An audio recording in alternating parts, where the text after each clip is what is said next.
Et bonjour, c'est Pod Wolfman pour Quinquaventure. Aujourd'hui, nous ne prenons pas le bus, mais nous allons dans Menton découvrir les anciennes chapelles de la ville. Allez, on y va.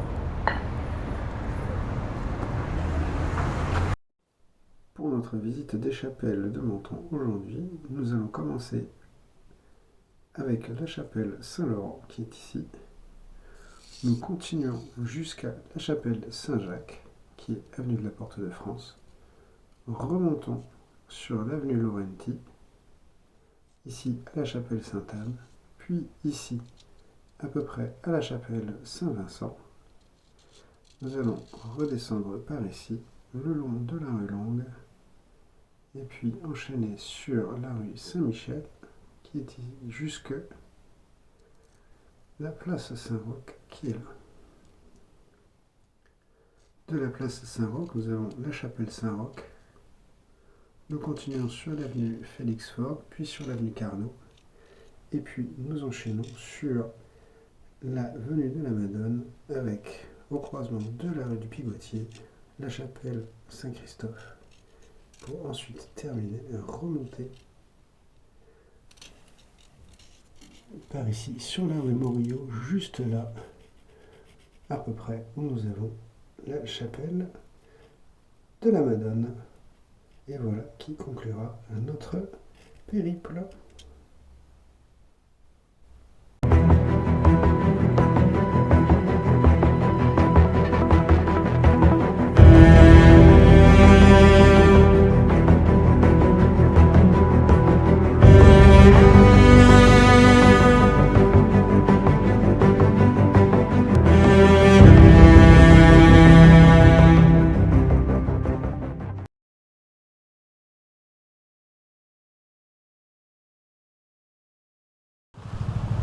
Nous sommes à quelques encablures de la frontière avec l'Italie, juste au fond là-bas.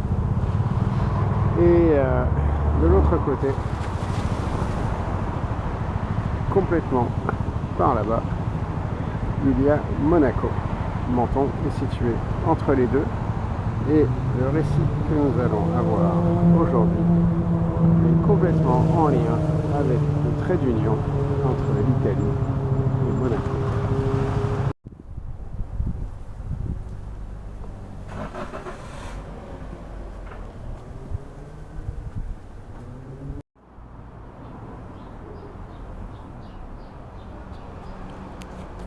On se retrouve devant la chapelle Saint-Laurent, qui était invoquée pour protéger contre les incendies et les calamités, ce qui, dans le contexte de la Côte d'Azur et des chaleurs estivales, est particulièrement une bonne idée.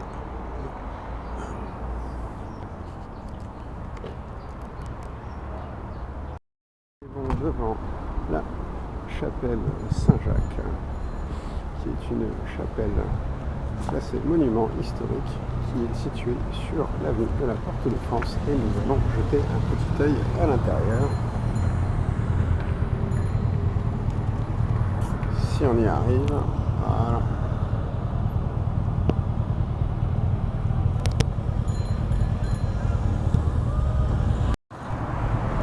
Alors Saint-Jacques, c'est évidemment Saint-Jacques de Compostelle, qui est le saint patron du pèlerinage du même nom. Si Menton ne figure pas sur le Camino principal, il n'en demeure pas moins l'une des voies de passage par lesquelles les pèlerins italiens ou les pèlerins français au départ de Menton peuvent se rendre en Espagne. Au sujet de Saint-Jacques de Compostelle, du pèlerinage du moins, je pense que nous aurons l'occasion d'en parler le jour où je me lancerai dans ce pèlerinage. Ça sera l'occasion de faire une série parce que c'est quelque chose qui me démange depuis quelques années. Allez, nous, on va continuer entre-temps.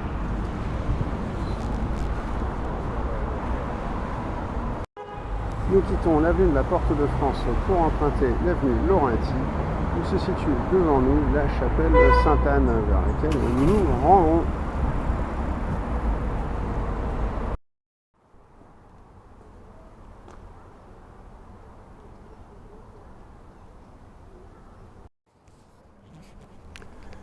Alors, Sainte-Anne était invoquée pour la protection des enfants et la fertilité des terres, ce qui, dans le contexte de l'Antiquité et du Moyen-Âge mentonnais, est parfaitement approprié.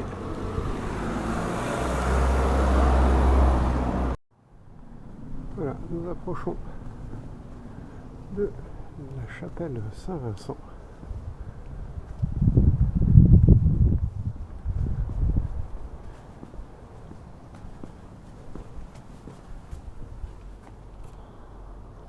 Voilà, la chapelle Saint-Vincent qui est fortement délabrée aujourd'hui. On ne peut même plus lire son nom. Saint-Vincent, c'est le patron des vignerons. Alors ici, il y a une petite production de vin local avec un quartier de Menton qui s'appelle les Vignas, hein, c'est pas un hasard. Et voilà, on y fait pousser quelques grappes.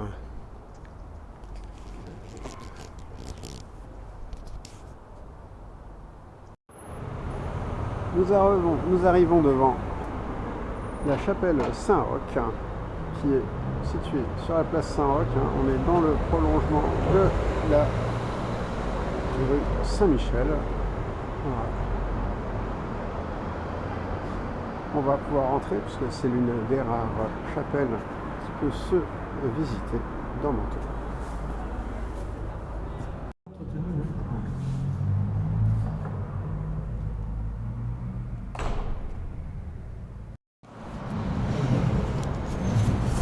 La chapelle Saint-Roch a été érigée, je crois, vers 1630, ce qui correspond à peu près à la dernière épidémie de peste qu'il y avait dans la région.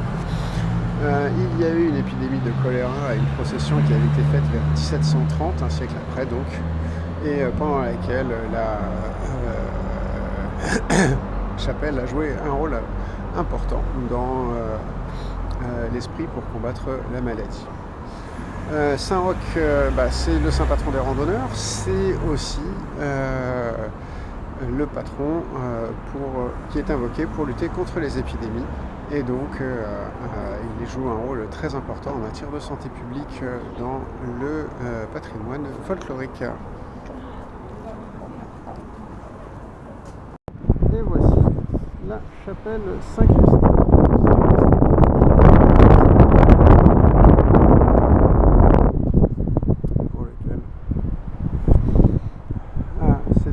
Cette chapelle n'est plus en service actuellement, c'est sur un terrain privé.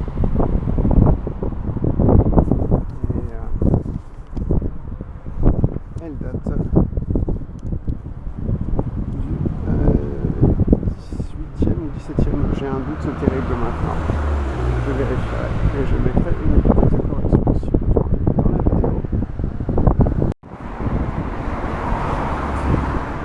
Alors, saint patron des voyageurs, Christophe est aussi celui qui va protéger les véhicules. Et donc ça veut dire que à une certaine époque, les gens venaient faire protéger leur voiture, faisaient bénir leur voiture, et donc on avait des automobiles qui étaient ici consacrées et mises sous la protection du saint patron, afin justement d'éviter les accidents de la route. C'est assez cocasse de nos jours, mais je trouve que c'est très émouvant comme habitude.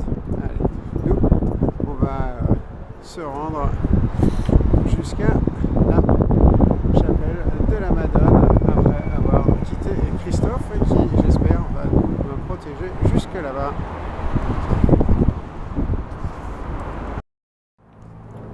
Alors voilà, nous sommes ici à l'emplacement de la chapelle de la Madone. Alors, il n'y a encore pas si longtemps que ça, il y avait l'entrée devant la chapelle. Là, elle a été enlevée pour les travaux de rénovation qui vont commencer. Normalement 2025-2026, les travaux ont commencé. C'est sur le planning.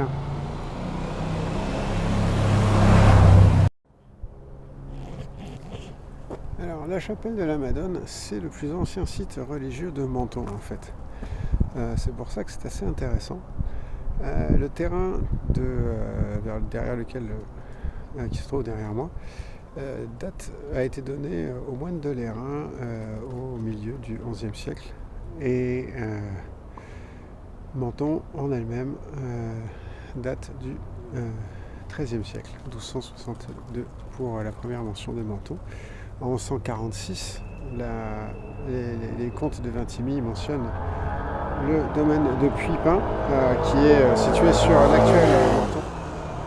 Mais pour la chapelle de la Madone, on est sur un site qui est donc plus ancien. Et ce qui est d'autant plus intéressant, c'est que autant la chapelle s'est nommée au milieu du XIe siècle pour le terrain, autant il paraîtrait qu'il y avait un oratoire ici entre le 4e et le 5e siècle. Donc on est déjà sur quelque chose de beaucoup plus ancien, et là on est en train de plonger vraiment dans les racines de l'Antiquité et de la chrétienté dans la région. Et c'est ici en fait que notre histoire de trait d'union prend tout son sens. Je l'avais dit tout à l'heure, on est entre l'Italie et Monaco. Et juste à côté de Monaco se trouve le monument d'Auguste à la Turbie. Monument d'Auguste qui a été élevé par l'empereur pour justement, après avoir défait les tribus ligures justement, et avoir ouvert la voie Iulia Augustus qui prolonge de l'Italie jusqu'à l'Espagne. Et donc on est sur une ancienne voie romaine qu'on a empruntée, malgré ses noms modernes d'avenues, et sur cette voie romaine se situaient des nécropoles, comme le veut la tradition. Ce qui nous amène ici à un choix d'emplacement particulier pour les chapelles, puisque selon certaines hypothèses qui doivent être définies et confirmées par les archéologues, eh bien on pourrait être sur des endroits votifs du culte romain, des cultes grecs et égyptiens aussi. Et en l'occurrence, la chapelle de la Madone étant très ancienne pour son emplacement ici, du moins son emplacement, eh bien, se pose la question de savoir s'il n'y avait pas ici éventuellement un temple d'Isis. C'est aussi la raison pour laquelle on a des sites pour Roch et pour Anne, puisqu'ils ont des rôles très importants pour la protection des enfants, dans la lutte contre les épidémies aussi. Et donc, ils sont un rapport très fort à la vie. Et ce n'est pas un hasard sur cette voie fortement empruntée qu'était la voie Iulia Augusta dans l'Antiquité. Eh bien, on trouve aujourd'hui un certain nombre de chapelles qui jouent un rôle essentiel, ou qui ont joué un rôle essentiel dans la vie quotidienne des Mentonnais, depuis l'Antiquité jusqu'au XIXe siècle de façon générale.